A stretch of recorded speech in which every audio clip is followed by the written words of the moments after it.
రాజకీయాల్లో ఏంటంటే అధికారాన్నే కాదు, అధికారం కోల్పోయిన తర్వాత జరిగి వచ్చే ఇబ్బందులను కూడా గట్టిగానే ఫేస్ చేయాలి. ప్రస్తుతానికైతే పెద్దిరెడ్డి రామచంద్రారెడ్డి గారి మీద చంద్రబాబు నాయుడు గారు గట్టిగానే కాన్సన్ట్రేషన్ చేశారని చెప్పొచ్చు. హాయ్ అండి, అందరికీ నమస్తే. Welcome to Narayana Telugu television. So అధికారం అనేది అత్యంత పవర్ఫుల్ అయిన అంశం.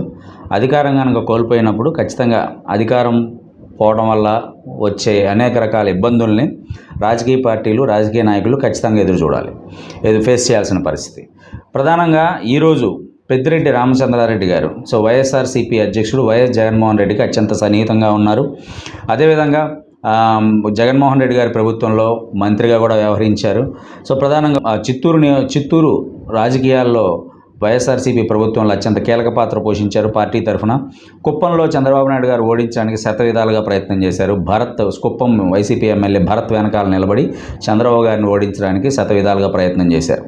ప్రధానంగా ఏంటంటే అధికార బదిలీ అనేది జరిగింది. చంద్రబాబు నాయుడు గారు ముఖ్యమంత్రి అయ్యారు, కూటమి అధికారంలోకి వచ్చింది. ఇప్పుడు కూటమి నుంచి వచ్చే ఇబ్బందుల్ని ఖచ్చితంగా పెద్దిరెడ్డి రామచంద్రారెడ్డి గారు ఫేస్ చేయడానికి సిద్ధంగా ఉండాలి. ప్రధానంగా ఈరోజు ఏం జరిగిందంటే పొంగనూరు నియోజకవర్గంలో పెద్దిరెడ్డి రామచంద్రారెడ్డి గారి సొంత నియోజకవర్గంలో మున్సిపల్ చైర్మన్తో పాటు 12 మంది మున్సిపల్ కౌన్సిలర్స్ని తెలుగుదేశం పార్టీ ఇన్ఛార్జి చెల్లా బాబు గారి ఆధ్వర్యంలో, అలియాస్ చెల్లా రామచంద్రారెడ్డి గారి ఆధ్వర్యంలో టీడీపీలో చేరారు. పొంగనూరు మున్సిపల్ ఆఫీస్ మీద టీడీపీ జెండా ఎగరేశారు. ప్రధానంగా చెల్లాబాబు గారు అలియాస్ చెల్లా రామచంద్రారెడ్డి గారు ప్రెస్ మీట్ పెట్టి పెద్దిరెడ్డి రామచంద్రారెడ్డి గారి వైఖరి నచ్చకే కౌన్సిలర్స్ కానీ మున్సిపల్ చైర్మన్స్ కానీ రాజీనామా చేసి టీడీపీలో చేరారని చెప్పి చెప్పుకుంటూ వచ్చారు. ఇక పెద్దిరెడ్డి రామచంద్రారెడ్డి గారి ఆటలు సాగనివ్వం పొంగనూరులో ఆయన కుటుంబ అరాచకాలకు అడ్డుకట్ట వేస్తామని కూడా చెల్లా బాబు గారు ఒక వార్నింగ్ లాగా ఇచ్చారు.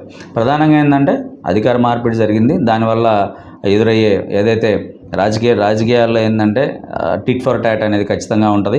రాజకీయాల్లో ఏంటంటే అధికారాన్నే కాదు, అధికారం కోల్పోయిన తర్వాత జరిగి వచ్చే ఇబ్బందులను కూడా గట్టిగానే ఫేస్ చేయాలి. ప్రస్తుతానికైతే పెద్దిరెడ్డి రామచంద్రారెడ్డి గారి మీద చంద్రబాబు నాయుడు గారు గట్టిగానే కాన్సన్ట్రేషన్ చేశారని చెప్పొచ్చు. ఆయన రాజకీయంగా ఆయన సొంత సామాజిక వర్గం నుంచి, సొంత నియోజకవర్గం నుంచే రాజకీయ ఆట చంద్రబాబు నాయుడు గారు మొదలుపెట్టారు. చూద్దాం ఇది ఎంతవరకు వెళ్తుంది. రాబోయే రోజుల్లో పెద్దిరెడ్డి రామచంద్రారెడ్డి గారి అడుగులు ఎట్లా ఉండబోతున్నాయనేది వేచి చూడాల్సిన పరిస్థితి. Thank you very much.